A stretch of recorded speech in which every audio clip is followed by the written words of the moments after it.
Not all the rainwater flows into rivers and ultimately into oceans. Some of it is absorbed by the soil as well. This water is known as groundwater. Groundwater is the source of water for many lakes and wells. Hand pumps and tube wells tap this source to provide water for consumption.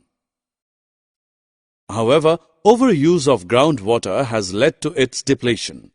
As a result, we need to dig deeper and deeper to locate groundwater. In areas with little or no vegetation, the topsoil is loose and gets washed away by rainwater. Such areas get covered with concrete.